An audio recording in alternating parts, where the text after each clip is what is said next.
क्या एआईएमआईएम नेता असदुद्दीन ओवैसी आतंकवादी हैं? क्या ओवैसी नफरत फैलाते हैं? क्या ओवैसी दहशतगर्दी को बढ़ावा देते हैं? दरअसल ये हम इसलिए पूछ रहे हैं क्योंकि आरजेडी नेता तेजस्वी यादव ने मीडिया से बात करते हुए ओवैसी को एक्सट्रीमिस्ट बताया, जिसके बाद ओवैसी भड़क गए।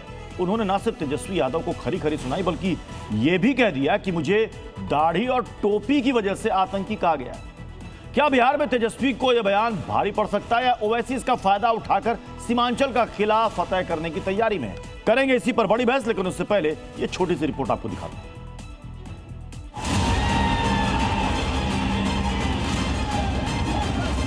क्या ओवैसी आतंकी हैं? क्या दाढ़ी टोपी की वजह से आतंकी?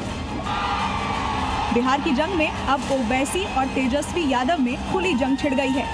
एक पॉडकास्ट में जब तेजस्वी यादव से पूछा गया कि आपने ओवैसी को अपने साथ क्यों नहीं लिया, तो उन्होंने जवाब दिया कि ओवैसी एक्सट्रीमिस्ट हैं और ऐसे लोगों के लिए कोई जगह नहीं है। तेजस्वी के इस बयान पर ओवैसी ने तीखा जवाब दिया। क्या कहा उसने? ओवैसी एक्सट्रीमिस्ट है।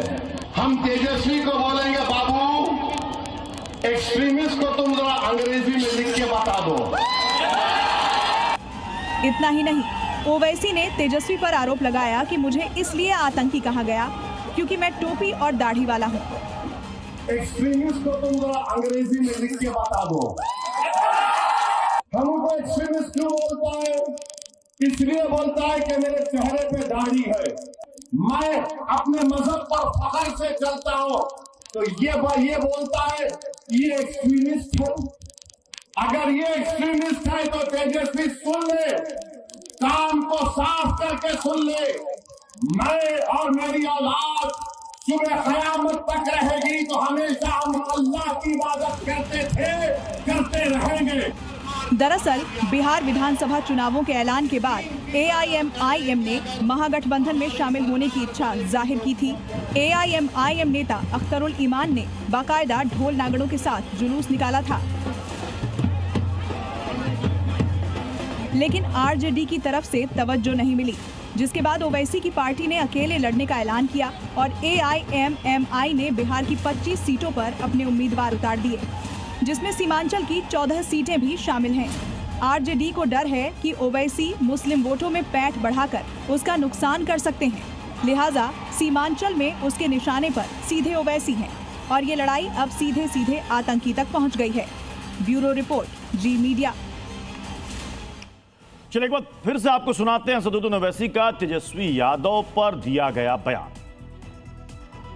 याद रखो तेजस्वी, तुम मुझे चरमपंथी आतंकवादी कहकर तुमने कोचा दामन और सीमांचल की जनता की तौहीन की है। तुम्हारी ये ज़हनियत है कि जो तुम्हारे सामने नहीं झुकता, जो तुम्हारे सामने नहीं बिकता, जो तुम्हारे बाप से नहीं डरता, तुम उसको चरमपंथी कहते हो। तुम में इतनी नफरत है, एक चेहरे पे दाढ़ी, सर पे टोपी तो एक्सट्रीमिस्ट। कभी तुमने पढ़ा एक्सट्रीमिस्ट किसको बोलते हैं? कभी तुमने देखा एक्सट्रीमिस्ट किसको बोलते हैं? बताओ कोचा दामन की जनता, क्या ओवैसी आतंकवादी है? क्या ओवैसी चरमपंथी है? क्या ओवैसी एक्सट्रीमिस्ट है?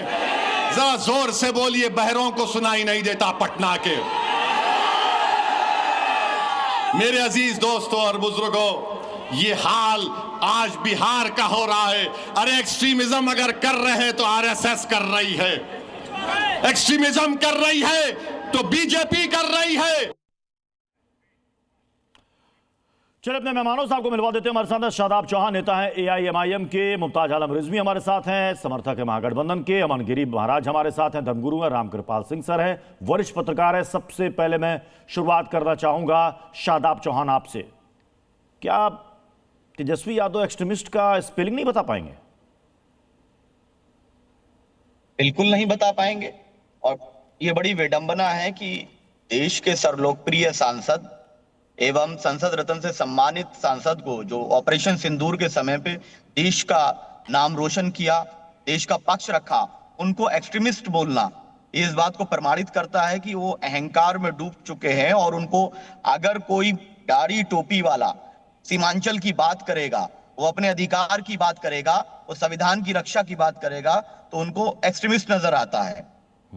और इसी अहंकार को तोड़ने के लिए हम लोग सीमांचल की जनता की हितों की बात कर रहे हैं। सीमांचल की दाढ़ी टोपी वाले जिस आरजेडी में, जिस तेजस्वी यादव में आपको मुस्लिम विरोधी नजर आता है, जिसमें अहंकार नजर आता है, उसी पार्टी में जाने के लिए, गठबंधन में जाने के लिए आप तो उतावले हो रहे थे।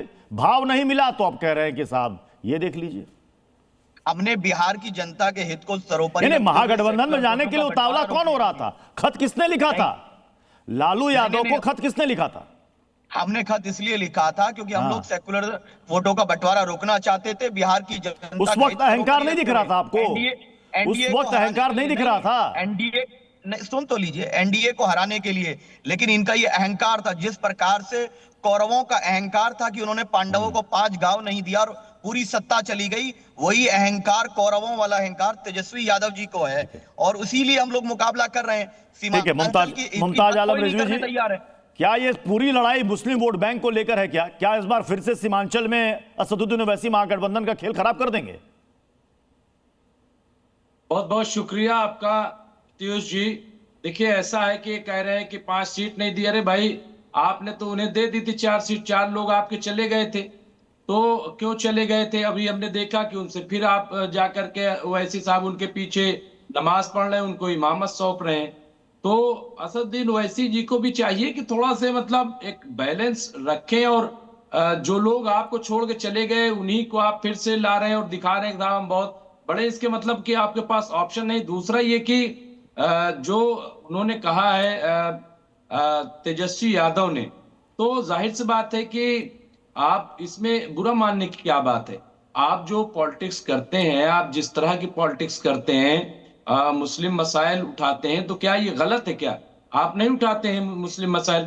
आप बीजेपी को कह रहे हो। मुमताज आलम रिजवी जी, आपने असदुद्दीन ओवैसी का वो बयान नहीं सुना जिसमें वो ये कह रहे हैं कि इस बार सीमांचल के लोग तेजस्वी यादव को जमीन में सुला देंगे। बहुत आसमान में उड़ रहे हैं तेजस्वी यादव। नहीं, मैं क्या कह रहा हूं प्रत्युष जी, ये कह रहे हैं कि बीजेपी ऐसी है, तो बीजेपी फिर क्या करती है? आरएसएस क्या करती है? भाई वो हिंदुइज्म की बात करती है, वो कहती है कि भाई हिंदुओं का सब भला हो, हिंदुओं का ये हो, हिंदुओं को हो। तो आप क्यों फिर उनको कहते हो इंतहा पसंद? तो पहले तो दोनों तय कर लो कि इंतहा पसंदी अच्छी है कि बुरी है। अगर हिंदुओं की बात बीजेपी कहती है और वो बुरी है, तो फिर आप मुसलमानों की बात करते हैं तो आप भी बुरे हैं। और इसीलिए एक सेकुलर चेहरा, एक सेकुलर पार्टी की बात होती है। तो एक सेकुलर पार्टी जो सबको लेकर के चलने की बात कर रही है, वो जाहिर है कि अच्छा। फिर अभी प्रत्युष जी ने बड़ा अच्छा सवाल किया कि आप बताइए, अगर आपको इतने बुरे लगते हैं नंबर 1, तो आप उनसे क्यों आप कह रहे थे कि हम आपके साथ जाकर के चुनाव लड़ना चाहते हैं? हो सकता है आप इसलिए। और दूसरी चीज ये, आप बताइए, अगर आप जीत गए 25 सीटों तो लड़ना है ना, अगर आप जीत गए मान लीजिए 5-10 सीटें वहां पे, तो आप क्या बीजेपी के साथ सरकार बनाएंगे कि इनके साथ बनाएंगे? क्योंकि आप तो सरकार बना नहीं सकते, आपकी पार्टी तो वहां पे सरकार बनाएगी नहीं। तो सरकार किसके साथ बनाएंगे? आप बताइए, किसके गठबंधन में जाएंगे? आप बीजेपी गठबंधन में जाएंगे कि आरजेडी गठबंधन में जाएंगे? शादाब चौहान जी, देखिए फिर से सियासी बंदूक आपकी तरफ चल गई, ये कहते हुए कि आप बीजेपी की बी टीम है। नहीं, ये आरोप पुराना हो चुका है और सीमांचल की जनता ने 2020 में भी नया क्या ये बता दीजिए। नहीं, मैं बता रहा हूं नया क्या है। नया ये है कि हम लोग इनके अहंकार को तोड़ करके 15 सीट जब एमआईएम जीत कर आएगी तो सीमांचल का बेटा मुख्यमंत्री बनेगा, सीमांचल का विकास होगा। ये नया तुरुप का पत्ता खेला असदुद्दीन ओवैसी ने। मैं रामकृपाल सर, मैं आपके पास आ रहा हूं। असदुद्दीन ओवैसी ने कम से कम 4 मौकों पर इस बात का जिक्र किया कि सीमांचल का बेटा क्यों नहीं मुख्यमंत्री बन सकता। 3% वाला जब डिप्टी सीएम का उम्मीदवार बन सकता है, तो 17% वाला सीएम क्यों नहीं बन सकता? देखिए प्रत्युष जी, आज की जो डिबेट आपने रखी है, सवाल इस बात का है कि ओवैसी को आतंकवादी कहना उचित है या अनुचित। इसे केवल बिहार की राजनीति और कौन मुख्यमंत्री हो सकता है, नहीं हो सकता है, उससे अलग हट करके देखना चाहिए। मैं एक बात, मेरे मतभेद हो सकते हैं, लेकिन ओवैसी आतंकवादी कहना ओवैसी को सरासर सिर्फ ओवैसी को ही अपमानित करना नहीं हुआ, ये दर्शाता है आरजेडी की पूरी पॉलिटिक्स को कि दिल में जो बात हो होठों से बयां होती है। जिस तरह से तेजस्वी ने कहा कि मतलब उनको ये माइनॉरिटी अपीजमेंट जो है वो मुसलमानों से कोई प्यार नहीं है, उसके वोट से प्यार है। वरना ओवैसी में कौन सी बात के नाते उनको आतंकवादी कह दिया गया? क्या है, जो आदमी जा करके ऑपरेशन सिंदूर पर पूरे दुनिया में घूम करके जिस तरह से ओवैसी ने स्टैंड लिया और कहा, मैं ओवैसी को, देखिए सब लोग राजनीति करते हैं, सब लोग सत्ता में आए हैं, सत्ता में आने के लिए ही लोग राजनीति करते हैं, वो अलग की बात है। लेकिन ओवैसी ऐसे हैं जिनको संविधान पर भरोसा है, अपनी बात हक से कहते हैं और वो कुछ भी हो सकते हैं, आतंकवादी नहीं हो सकते। बहस में फिलहाल इतना ही। बहुत बहुत शुक्रिया आप सभी का हमारे साथ जुड़ने के लिए। अगली